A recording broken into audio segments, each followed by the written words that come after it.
हामदों साला हामदों दा बे दिफेन बर'खौ बिदि बुङाबा माथो बुंनो दालाय।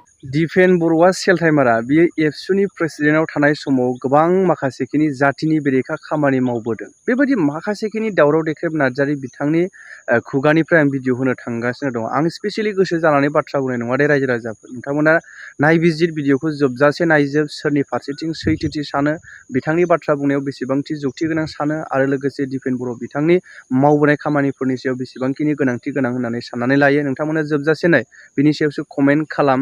स्पेसियेलि आंनि सायाव नङा, नोंथांमोना भिडिअखौ जोबजासे नायबानो जाबाय आरो लोगोसे माबायदि मोन्दांथि मोनो बिनि सायावसो कमेन्ट खालाम। आरो बे सेलथाइमारा ओरैबायदि बाव सेलथाइमारा बेहा जेन जेट दंलायनो माबा जेन जेट गावखौलायनो एखेबारे इलेक्सनाव देरहानो थाखाय जेनजेटआ रेडि जाखाजोब्बाय गासिबो जेनजेटफ्रा। गिबियावनो बाब मा जेनजेट बियो, जेनजेटआथ' नोंनि जेनजेटआथ' बे बिटिसिनि जायनाखि एसेम्बलि हाउस बेखौ बुख्रुबदों जेनजेटआनो। जाय एसेम्बलिखौ जाय सेक्रेटारिखौ बर'फ्रा माने हाजार हाजार मानसि थैनायनि उनाव मोनदों, बे सेक्रेटारिखौ जेनजेटफ्रा बुफायदों। जेनजेटफ्रा माने सिन्न बिन्न खालामदों आरो दिनै बे जेनजेटफ्रानो नालाय माबा दंलायो दाना दिफेन बर'नाव ओरैबायदि सेलथाइमारा बे दुगा। ओमफ्राय आंखौ लिंलायलायबाय एखेबारे दावराव देख्रेब नार्जारि फै आंखौ फैजेनदो, आं नोङो माने न' भारा होनानै दोनगोन, हटेल भारा होनानै दोनगोन। नै फारसेथिं बुंबाय मा गावहा जेनजेट दं, माने आंखौ थांनानै गिनानै सिगिखाबाय जेनजेट दङ होननानै आरोखि। ओरैबायदि सेलथाइमारा मानसि बे। आरो बे बुंबावबाय मा गाव माने जेनबालायनो जाथिया जेननाय जागोन जाहैबाय। गाव इलेक्सन जेननायानो जाथिया जेनगोन। मा सेलथाइमारा मानसि बे, बिराद सेलथाइमारा मानसि, दुथां मानसि। थेबदां दुगानाय खार'ना बेनो आरोखि, नों जेनबा जाथिया जेनो नामा? दाथ' बिराद मोजां जादों, बेनि थाखाय जोंनि जाथिया अनेक माने फासयदों। नांगौ समाव बे खोथा बुङाखै बे, जेब्ला जनकमोन गावथारो फंसे खोथा बुङाखै बे, जेब्ला माने हेमन्त नार्जारि गावथारदों फंसे खोथा बुङाखै बे। जनक जोंसार गावथारबाथ' बिसोरखौ दुथां मानसि बिसोरो मोनसे सार्टिफिकेट दं गावथारनायखौ। ओमफ्राय हेमन्त नार्जारिखौ जेब्ला गावथारो बेखौ मा बुंदों बियो, बे समाव माने हेमन्त नार्जारि गावथारलायलायनो फरेस्ट डिपार्टमेन्ट जादों एनजिअफोर, बियो खाम्फा बरग'यारिया एपइन्टमेन्ट होलांनाय मानसिफोरसो गावथारदों होननानै बुंबाय। नायनायसाय बेसेबां जघन्य बे, ओरैबायदि माने दुथां मानसि बे, गाज्रि मानसि बे। दा बेबायदि दा आं मोनसे आरोबाव बुंबावनो लुबैदों, सोंबावनो लुबैदों, दिफेन बर' बे सानसुमा खुंगुर बसुमतारि, डक्टर माने दिननाथ बसुमतारि, डक्टर मंगलसिं हाज'वारि, डक्टर अनजुलि दैमारि, ओमफ्राय जगन्नाथ बसुमतारि, ओमफ्राय खाम्फा बरग'यारि, चन्दन ब्रह्म, बिसोर माबा दाय जादोंमोन ना बिसोरनि फुथुला सावनो। मानो फुथुला सावा दिनैनिफ्राय नों माने बुंनायसाय, मानो फुथुला सावा?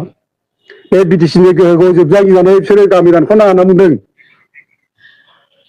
आधा दिनावनो मोनहा डक्टर मंगलसिं मोनहा, सानसुमा खुंगुर बसुमतारिया गामि दानख'नो मोना बिटिसिनिफ्राय। बिटिसि 6 इउनिटखौ बाहाल लाखिनांगौ होननानै बुंदों। बिटिसिखौ सिइअजों खुंनाङा होननानै बुंदों। दा बेफोर मोजां खोथाखौ बुंदों बिटिसि 6 इउनिटखौ माने बासायना लाखिनो थाखाय। दा बेफोरखौ बुंनायनि थाखायनो दिनै दिफेन बर'आ फुथुला सावदों, बे माने गेदेमाफोरनि फुथुला सावदों। दा बेसेबां जोलैनि हांगार बियो दिफेन बर'आ। दिनै दिफेन बर'आ लाजिना लाजिया बेफोरखौ बुंला। दिफेन बर'नो लाजिनायबो मोना मोना। दिनै मा सानो नोङो बेबायदि फुथुला सावखांनानै दिनै नों मा सानो? नोंनि गोसोआव एसेबो दिनै उनदा खालामनाय नोंनाव गैयाना, नों फस्थायाना? जेनेबा नोंथाङा एखेबारे बै समाव माने फरायसा आफादखौ ओरैबायदि माने माबाजों बाहायबोदोंनो, माने इउ पि पि एल निसो मोनसे दालाय आफाद, जेनेबा राजखान्थि हान्जानि दालाय आफाद बियो बेबायदि बाहायबोदों। गावखौ बिराद राजकुमार बादि बाहायदों बे, गगाव खमलायनाय बे सिनेमानि राजकुमार बेबायदि गावखौ माने देखायबोदों बे। गावखौ रावबो जेबो मोना, सोरबा बुंब्लानो बुजायो, सोरबा बुंब्लानो सिगिजायो, सोरबा माबा मोनसे बुंब्लानो मोजां खोथासो बुंदों बिटिसि एकर्डनि बिटिआर एकर्डनि सोमोन्दै, बेखौनो बुनो नागिरनाय, सिनाय, सोरबा इउटिउबारखौ बुनाय, बेथ' जादोंना? सोरनिबा न' अन्थाइ खुबैनाय जादोंना? सोर खालामा? बे दिफेन बर'। बे गावखौ बिराद राजकुमार बे समाव सानना लादों बे।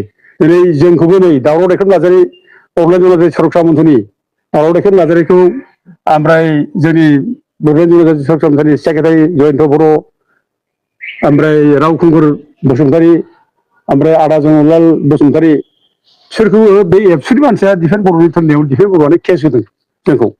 दा जोंखौ केस होग्राफ्रा जाबाय दिलिप बसुमतारि, बे काजलगाव एबसु अफिसनि, राजु नार्जारि, काजलगाव एबसु अफिसनि, ओमफ्राय क'क्राझार पुलिस स्टेसनाव केस होदों जोंखौ धनन्जय नार्जारि, सेक्रेटारि क'क्राझार डिस्ट्रिक्ट एबसु, ओमफ्राय निरन्जन बरग'यारि, डेपुटि सेक्रेटारि क'क्राझार डिस्ट्रिक्ट एबसु, एथ' दादागिरि नुबाय बिसोरो जों मा मावदोंमोन जोंथ' जाथिनिसो खामानि मावगासिनो दं गोरिब गुन्द्रासो खामानि मावगासिनो दं बेनि थाखाय जों केस होबाय नुवाखै बेसेबां अननाय बेसेबां गाज्रि मावदों दादागिरि बे बुजियाखै भबिसतआ मा जिनिस दा बिसोरनि माने खायदा कौशलावनो आं माने 91 दिन जेल जानांदों बे दिफेन बर'मोननि माने फंबाय बर' उरखावग्रामोननि खायदा कौशलावनो आं माने 91 दिन जेल जानांदों दा दिनै दिफेन बर'नि दादागिरि दिनै मा जाखो दिनै जेनबाय नोंनि जेनजेरा मा थांखो नों आरामसे नोंखौ रावबो माने बासायनो फैयासै जों जेनबाय आरामसे जेनबाय नों मा जाखो नोंखौ दिनै जेननायनि उनाव बै समनि दादागिरि एबसुनि दादागिरिया